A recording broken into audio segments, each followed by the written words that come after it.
Hello everyone, welcome to Economics by Visha and Arpita. So in this lecture series of UGC NET Economics, आज हम next set of 20 questions करेंगे. So if you are new to this channel, please subscribe to the channel because whenever I'll put a new video, you get notified for the same. So let's start with the first question. First question says, consider the following diagram with two parallel demand curves A and B. So these are the two parallel demand curves. So जिसमें हमें देखना है, हमें price elasticity of demand बताना है. क्या वो point are और एस पे बराबर है, पॉइंट आर पे ग्रेटर है देन एस, या पॉइंट आर पे लेस है देन एस, या पॉइंट आर और एस जो है दोनों पॉइंट पे it is infinity. Let's see. तो जब भी हमें ऐसा कुछ इलास्टिसिटी का क्वेश्चन और एक पॉइंट पे दे रखा है, पॉइंट का बताना है, तो it is always lower segment upon upper segment हम लोग करते हैं. ठीक है. So lower segment divide by upper segment. Lower segment is R B upon A R which is equal to S D upon C S. ठीक है. जैसे कि हमें दिख रहा है ये दोनों आर बी और एस डी दोनों बराबर हैं. आर बी और एस डी दोनों जो हैं वो इक्वल हैं. फ़र्क जो है वो ए आर और एस सी एस में है. ठीक है. जिसके अंदर हमें दिख रहा है जो ए आर है वो छोटा है, दिस इज़ छोटा लेस है. तो जब हम छोटे से डिवाइड करेंगे तो पूरी फिगर क्या आएगी, ज़्यादा आएगी. ठीक है. और ये सी एस जो है वो ए आर से क्या बड़ा है, मोर है. और मोर से अगर हम डिवाइड करेंगे तो ये पूरी फिगर क्या होगी, कम हो जाएगी. ठीक है. जैसे हम करते हैं 2/2 से डिवाइड किया, 2/4 से किया, जो 2/2 वाली फिगर है that is 1 and 2/4 is 0.5. So this is बड़ा. ठीक है. तो इस केस पे यही आपको देखना है, जो आर ए जो ये है ये हमारा बड़ा होगा. तो जो पॉइंट आर पे होगा that is greater than point S. ठीक है. इलास्टिसिटी पॉइंट आर पे जो है वो बड़ी है एस से, जो कि हमें दिख ही गया है. ये लेस है ए आर वाला, नीचे वाला तो छोटे से डिवाइड करेंगे तो पूरी फिगर क्या होगी, बड़ी हो जाएगी. ठीक है. दैट इज़ वाई जो price elasticity of demand at point R है वो ज़्यादा है पॉइंट इलास्टिसिटी एट एस. ठीक है. नेक्स्ट क्वेश्चन देखते हैं. इन 2016 the Nobel prize in economic was awarded for, किसके लिए अवॉर्ड किया गया था? क्या वो analysis of trade pattern and location of economic activity के लिए था, एनालिसिस ऑफ एसिड प्राइस के लिए था, एनालिसिस ऑफ ग्लोबलाइजेशन के लिए था, या कंट्रीब्यूशन टू कॉन्ट्रास्ट थ्योरी के लिए था? The correct answer is it was for the contribution to contract theory के लिए था ये. This was given by Oliver Hart and Bengt Holmstrom ने दिया था ये हमें. I will just write it also. ये जो थ्योरी थी that was given by Oliver Hart and Bengt Holmstrom ने दिया था हमें ये. ठीक है. नेक्स्ट क्वेश्चन देखते हैं. विच of the following is not true for perfect competition? Perfect competition में हमें पता है प्राइस जो है वो लॉन्ग रन एवरेज कॉस्ट के बराबर होता है. This is a correct option. जो मार्केट का डिमांड कर्व है for a commodities horizontal to X axis, ये गलत है. हॉरिजॉन्टल नहीं होता, वो फर्म का होता है. ठीक है. This is a wrong statement जो कि नॉट ट्रू है. This is a correct answer. और ये भी देख लेते हैं और ऑप्शंस भी देख लेते हैं. फर्म और नॉर्मल प्रॉफिट बिल्कुल सही है. In the long run firm operate at minimum point of average cost, ये भी बिल्कुल सही है. जो नॉट ट्रू है that is option number 2. Next question देखते हैं. Fourth question. Which among the following statement is correct? The minimum point of average variable cost and marginal cost are same level of output, are at the same level of output. ठीक है. Next option देखते हैं. Minimum of average variable cost is at a lesser output than minimum marginal cost. Third is जो minimum है average variable cost का वो ज़्यादा होता है, लार्जर आउटपुट होता है उसका then the minimum marginal cost. Any of the above is possible depending upon the operating of the law of return. इसका मैं आपको डायग्राम बना के समझाती हूँ कि एग्जैक्टली क्या होता है. This is the diagram. हमें पता है MC क्या होता है, it is always this tick type and this is average variable cost. So इसका जो क्वांटिटी है और इसका जो क्वांटिटी है दोनों का अलग अलग है.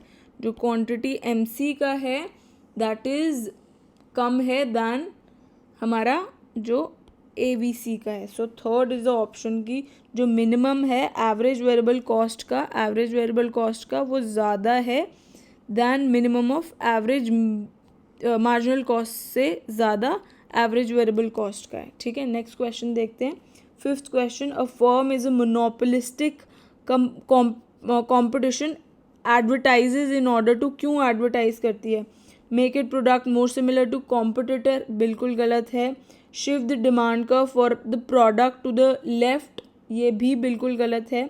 Make the demand for its product less price elastic, ये बिल्कुल सही है कि वो अपने प्रोडक्ट की डिमांड जो है वो लेस इलास्टिक करता है कि उसकी ज़्यादा डिमांड हो सके, एडवर्टीजमेंट से उसके प्रोडक्ट की डिमांड ज़्यादा हो सके. So that is the correct option कि उसको वो लेस इलास्टिक बना देता है, मतलब sort of a necessary good बना देता है इतना एडवर्टाइज कर करके. ठीक है, so that's the correct option. Next question देखते हैं. Next question is for an increase in effective minimum wage to have less of an impact on employment, which of the following is correct? The demand for labor is relatively inelastic, the demand for labor is relatively elastic, the demand for labor is derived demand. So इसका जो correct answer है that is A and C कि जो effective minimum wage है to have less an impact on employment, उसका employment पे कम असर पड़ेगा. अगर increase होता है effective minimum wage के अंदर तो उसका कम असर क्यों पड़ेगा, उसकी रीजंस बता रखे हैं. Demand for labour is relatively inelastic और जो डिमांड है लेबर की that is a derived demand. ठीक है, नेक्स्ट क्वेश्चन देखते हैं. Seventh question, assume that person likes onion on their hamburgers. If the supply of hamburger decreases the demand for onion will most likely, क्या होगा उसके साथ? क्या जो डिमांड है अनियंस की will unchange because of hamburgers and onions जो हैं वो डिफरेंट गुड्स हैं, गलत है ये. इंक्रीज हो जाएगा बिकॉज हैमबर्गर्स और अनियंस जो हैं वो सब्सटीट्यूट्स हैं, ये भी बिल्कुल गलत है. Increase because hamburgers and onions are complementary, ये भी बिल्कुल गलत है. डिक्रीज हो जाएगा बिकॉज हैमबर्गर्स और अनियंस जो हैं दे आर कॉम्प्लीमेंट्री. सप्लाई अगर इसकी कम हो रही है तो डिमांड अनियंस की भी डिक्रीज हो जाएगी क्योंकि ये दोनों इकट्ठे यूज़ होते हैं. जैसे जूता और socks and shoes are use together. तो अगर एक की डिमांड कम हो रही है बिकॉज मतलब सप्लाई अगर एक की कम हो रही है तो दूसरे की डिमांड जो है वो भी कम हो जाएगी because they are use together. ठीक है, this is the correct option. In short run, which of the following cost must continuously decrease as output increase? So इसका तो आपको पता ही है. क्या वो एवरेज टोटल वेरिएबल कॉस्ट है, टोटल फिक्स कॉस्ट है, टोटल एवरेज वेरिएबल कॉस्ट है या एवरेज फिक्स कॉस्ट है? तो this is the correct answer कि ये डिक्रीज होता रहता है कंटिन्यूसली. एवरेज वेरिएबल कॉस्ट का कर्व अगर आपको याद है तो आप उससे 2 मिनट में पता लगा सकते हो कि कौन सा आउटपुट जो है वो कंटिन्यूसली डिक्रीज होता है जैसे जैसे आउटपुट जो है वो इंक्रीज होता है. जैसे जैसे आउटपुट इंक्रीज हो रहा है वैसे वैसे ये कंटिन्यूसली डिक्रीज हो जाएगा एवरेज वेरिएबल कॉस्ट. सो अगर पूछ रखा है कि जो हमारा एक्सपोर्ट का प्राइस है वो इंक्रीज हो गया 5% से और इम्पोर्ट का जो प्राइस है वो इंक्रीज होगा 20% से, जो कमोडिटी टर्म्स ऑफ ट्रेड है वो निकालो. सो हम हमेशा जब भी टर्म्स ऑफ ट्रेड की बात होती है तो हम इसमें price of export bye price of import को करते हैं, बट यहाँ पे इंक्रीज दे रखा है तो आप इसमें कुछ भी बेस मान लो. जैसे 100 बेस मान लिया, 100 के ऊपर 5% का इंक्रीज दैट मीन्स 105 और इम्पोर्ट में 20% प्राइस का इंक्रीज हुआ है तो 120. ठीक है, सो अगर आप इसको कट करोगे you will get this as a correct option. ठीक है, आप इसको डिवाइड करके देख लेना, 0.87 जो है that is the correct option. Next question देखते हैं. if economic agent perfectly anticipate policy change and if all prices including wages are completely flexible, which of the following will be true in long run? कौन सी चीज़ जो है वो true होगी long run के अंदर? इन्होंने बोला अगर इकोनॉमिक एजेंट्स जो हैं वो परफेक्टली एंटिसिपेट कर लेते हैं पॉलिसी के चेंजेस को, और इफ़ अगर सारे प्राइजेस इंक्लूडिंग वेजेस जो है वो कम्प्लीटली फ्लेक्सिबल हैं, कौन सा जो है वो ट्रू होगा लॉन्ग रन के अंदर? ठीक है, so there will be no trade off between inflation and unemployment. Unemployment rate जो है will be less than natural rate of unemployment. Price level जो है वो कांस्टेंट होगा या चेंज होगा in the money supply will not lead to change in the price level. So जिसका correct answer है that is there will be no trade off between inflation and unemployment. ठीक है, नेक्स्ट क्वेश्चन देखते हैं. Who made the statement inflation is everywhere and always a monetary phenomenon? So this was given by Milton Friedman. ठीक है, next question देखते हैं. Which among the following is not correctly matched? New classical economics जो थी that was given by Robert लूकस, बिल्कुल ठीक है. Multiple effect of balanced budget जो है ये दिया था TH हैवलमो ने दिया था, बिल्कुल ठीक है. न्यू कीनजन इकोनॉमिक्स जो थी that was given by Romer, so ये बिल्कुल गलत है. So this is according to this हमें नॉट करेक्ट मैच ही बताना था. So third is the correct option. Next question देखते हैं. Next question says who argued that Keynesian theory of equilibrium with involuntary unemployment is a special case of general equilibrium model augmented to include money. तो इसमें से पूछ रखा है किसने argue किया था कि जो कीनजन थियरी ऑफ इक्विलिब्रियम है विद इनवॉलंटरी अनएम्प्लॉयमेंट वो जो है वो स्पेशल केस है जनरल इक्विलिब्रियम मॉडल का, augmented to increase money. So this was given by D Patinkin ने दिया था ये हमें. ठीक है, नेक्स्ट क्वेश्चन देखते हैं. 14th, Adam Smith advocated which of the following? क्या laissez faire, invisible hand, free trade policy, competitive market? सारे ही करेक्ट हैं. So fourth is the correct option. Next question देखते हैं. Indicate the sequence of the following in terms of their implication with reference to India.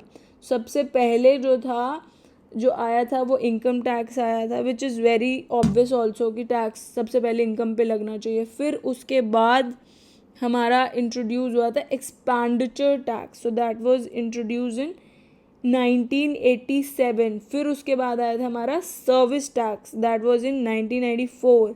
फिर आया था value added tax at state level, that was in the year 2005. So जो correct option बनता है that is A, B, D and C. ठीक है, next question देखते हैं. Arrange the following grouping of the nation from lower to higher order of integration. ठीक है, सो हमें लोअर से हायर ऑर्डर ऑफ इंटीग्रेशन में जाना है. ठीक है, सो सबसे पहले जो था वो था FTI आता है, फिर उसके बाद हमारा कस्टम यूनियंस आते हैं, फिर हमारे common markets and then economic unions आता है. First is the correct option. Next question देखते हैं. Country can have an increase surplus in its balance of trade as a result of? किसका रिजल्ट हो सकता है? Decrease in imports and rising exports, higher tariff imposed by its trading partner, increase in domestic inflation, increase in capital inflow. तो ये तो बहुत ही obvious है कि हमारा बैलेंस ऑफ ट्रेड कब जो है वो सरप्लस होगा? जब हमारे इंपोर्ट्स कम होंगे और एक्सपोर्ट ज़्यादा होंगे. So this is a very obvious one. Next question देखते हैं. 18th question. So next question is which of the following statement is/are true for current account of a country? It shows the net income generated in foreign trade sector. It relates to claims and liabilities of financial nature. So इसमें जो correct option है that is A, कि जो हमारा current account है country का वो basically show करता है नेट इनकम जो कि जनरेट हो रही है in the foreign trade sector. ठीक है, नेक्स्ट क्वेश्चन देखते हैं, which among the following economist can be classified as strong advocate of protagonist policy of trade. So this was given by F List and A Hamilton ने दिया था ये, जो strong advocate हैं प्रोटैगनिस्ट पॉलिसी ऑफ ट्रेड के. So this was given by, कौन से economist ने दिया था? F List and A Hamilton. Next question देखते हैं, an increase in which of the following would be most likely to increase long run growth in developing countries. कौन सा increase जो है वो मोस्ट लाइकली है in long run growth in developing countries? क्या वो tariffs on imported capital good है, subsidies to business for purchase of capital good, या अनएम्प्लॉयमेंट कॉम्पनसेशन, या पेंशन पेमेंट? सो जो करेक्ट ऑप्शन है दैट इज सब्सिडीज जो to businesses for purchase of capital good. ठीक है, आई होप सारे questions अच्छे से समझ में आए होंगे. ठीक है, ऑल्सो अगर आपको मेरा काम पसंद आता है तो इन वीडियोस को लाइक करें, शेयर करें और सब्सक्राइब करें. इसका PDF लेने के लिए you can go to my Telegram channel. It's with the name Economics by Visha and Arpita. It's in a public account. You can access all my PDFs there. ठीक है, thanks for watching. Bye bye.